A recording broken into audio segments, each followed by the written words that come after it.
Bismillahirrahmanirrahim. Assalamualaikum Assalamualaikum warahmatullahi warahmatullahi wabarakatuh. wabarakatuh. Kami dari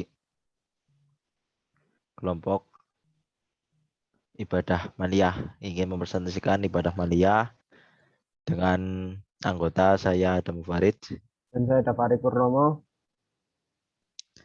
Ya, kali ini kita akan membahas tentang apa itu ibadah maliyah dan juga isinya.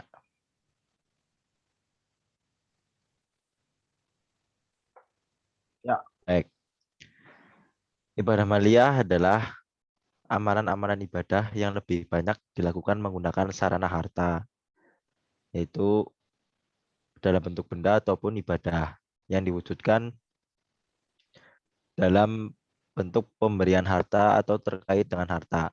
Ibadah maliyah juga bisa digunakan sebagai sarana investasi amal yang tak akan pernah berhenti pahalanya walaupun yang bersangkutan itu sudah meninggal atau biasa dikenal amal jariah. ya. Jadi misal mengapa apa pahalanya tidak berhenti, kita ambil contoh itu contohnya wakaf.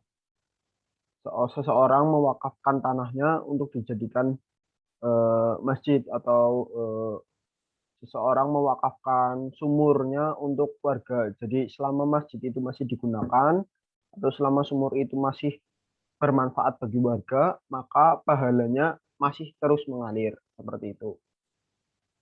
Nah, selanjutnya ada jenis-jenis ibadah maliyah. Ibadah maliyah ada banyak jenisnya. Contoh yang pertama adalah zakat. Zakat adalah sejumlah harta yang wajib diberikan kepada golongan yang berhak menerimanya. Eh, ada beberapa golongan yang berhak menerima zakat, contohnya fakir, orang yang baru masuk Islam atau mu'alaf, terus amil zakat, dan lain-lain. Nah, jenis-jenis zakat juga ada banyak, ada zakat mal, ada zakat fitrah, dan juga lain-lain. Selanjutnya, sodakoh. Sodakoh adalah pemberian yang bersifat sunnah. Nah, ini misal kalau kita itu misal ada kotak amal, kita ngasih uang, itu salah satunya itu sodakoh. Nah, lalu ada lagi infak. Infak adalah pemberian yang bersifat sunnah juga, tapi dalam bentuk harta. Bedanya yang membedakan infak dan sodakoh adalah kalau sodakoh itu kadang itu nggak mesti harus dalam bentuk harta. Misal kita senyum itu juga sodakoh, kita menolong orang itu juga sodakoh, seperti itu. Selain dari tiga ini ada juga misal wakaf itu kan menggunakan harta. Ada juga apa namanya, akikoh. Akikoh kan bentuk amalan yang menggunakan harta. Nah, seperti itu. Oke, saya tambahkan eh, di macam-macam ibadah maliyah itu juga ada juga kayak fidyah, kemudian ada apa namanya, kayak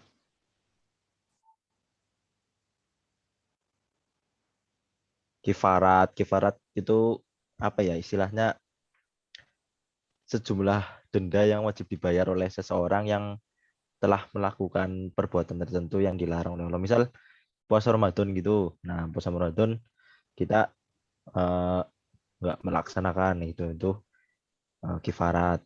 Nah, kemudian juga kurban gitu. Kurban Idul Adha itu juga menggunakan eh, dalam bentuk harta gitu. Lalu ada akikoh tadi, kemudian ada apa ya? Al-hadyu. Al-hadyu itu merupakan suatu bentuk penyembelihan binatang ternak atau domba sebagai denda. Al-hadyu itu bisa mencakup segala bentuk penyembelihan binatang di tanah haram, baik sebagai pemenuhan dam maupun karena ada hal lain seperti nazar atau kurban. Nah, terus juga ada lagi dam-dam. Dam itu denda yang harus dibayarkan oleh seseorang yang melanggar amalan wajib, baik itu disengaja ataupun tidak, dalam ibadah haji atau umroh. Itu dam itu terkhusus pada ibadah haji atau umroh. Begitu.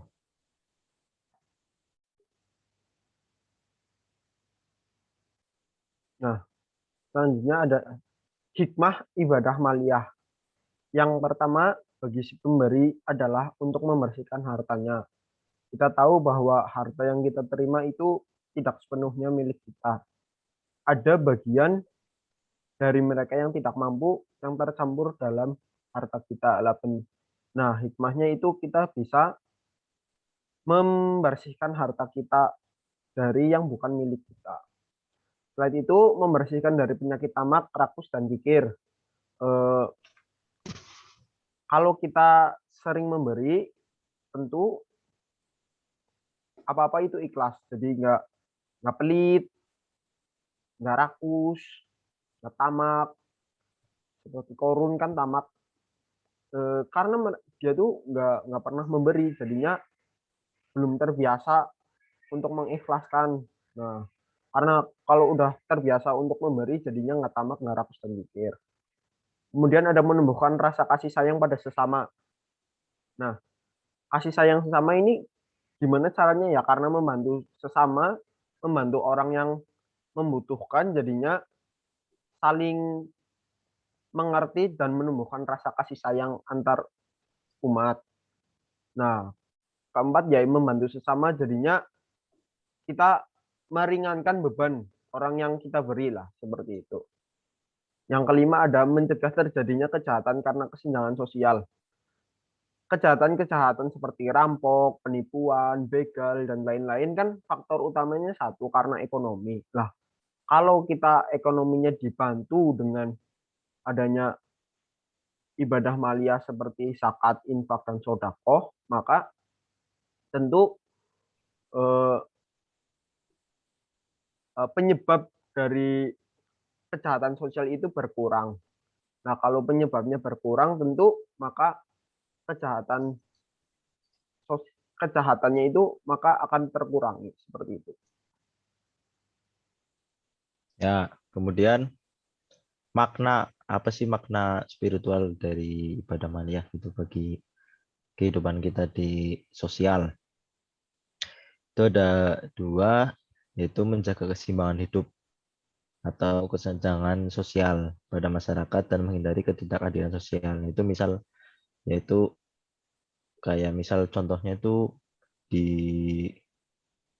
apa ya, di Brunei itu tidak ada orang itu miskin karena mereka sadar gitu loh untuk saling tolong menolong gitu, dan juga sangat rapih dalam hukum Islam tentang harta. Nah, kemudian itu bisa kita contoh mungkin ya, dan untuk mengurangi beberapa kemiskinan dan juga membuat kesenangan ya, misal di hari raya gitu kan, ada Idul Fitri, Idul Adha. Kemudian yang kedua, menumpuk rasa kasih sayang antar sesama sehingga terjadi keterpaduan antara si miskin dan si kaya. Maksudnya itu yang kurang dalam harta dan juga lebih. Nah, bila hal ini terjadi maka dapat mengantisipasi tingkat kriminalitas ya. Benar itu, karena kalau yaitu kita bisa bertindakan karena suatu hal yang urgent. Nah, kadang itu urgentnya itu karena apa namanya, adanya Kebutuhan kesenjangan. ekonomi. Iya. Nah, selanjutnya ini adalah tabel zakat ya. Jadi zakat itu kan macam-macam. Yang pertama itu zakat mal dalam bentuk emas, emas murni. Nisab itu adalah eh, jumlah minimum agar Kita diwajibkan. diwajibkan untuk membayar zakat.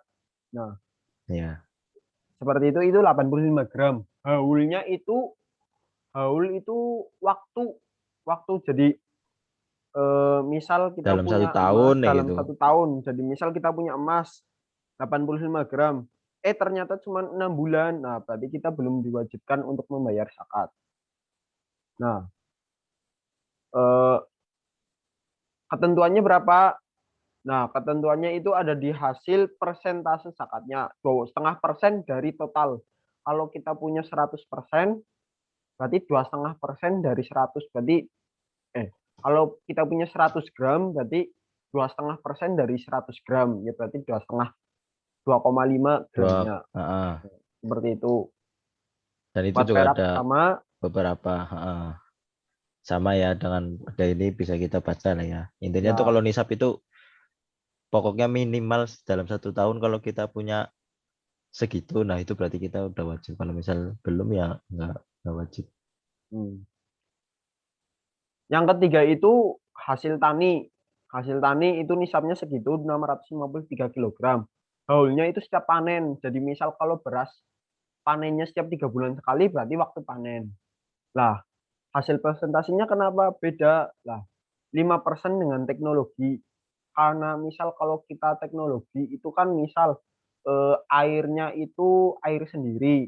Airnya itu irigasi, airnya itu bukan pakai air hujan. Nah, berarti kan keluar uang sendiri lah. Itu 5%. Sedangkan kalau non teknologi seperti pakai air hujan kayak gitu, nah berarti itu 10%.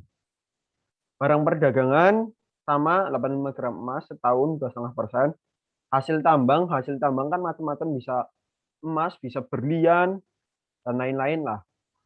Nah, kalau hasil tambang itu ada yang 20%, ada yang 2,5%. Ini perbedaan madhab. Tinggal kita mau ngikutin yang mana, lebih condong ke mana. Misal kita ngikutin madhabnya Imam Syafi'i berarti kita pakai 2,5%. Kalau kita pakai madhabnya Imam Maliki berarti 20%. Barang temuan itu tanpa nisab berarti nggak ada ketentuannya, karena kan kalau barang temuan nggak tentu kita nemunya apa. Haulnya waktu ditemukan. Presentasinya itu 20%. Nah, ini yang banyak nih. Ini ternak. Ternak. Ternak ada sapi, kerbau, kambing lah banyak ya. Eh, Bisa dibaca sendiri. Mungkin kalau disebutin Hitungannya sama. satu-satu nggak bakal cukup waktunya, kelamaan, bisa dibaca sendiri. Nah, itu saja ya. Ya, sekian dari kami. Terima Kurang kasih atas lebihnya. perhatiannya. Mohon maaf bila banyak salah dan kurang.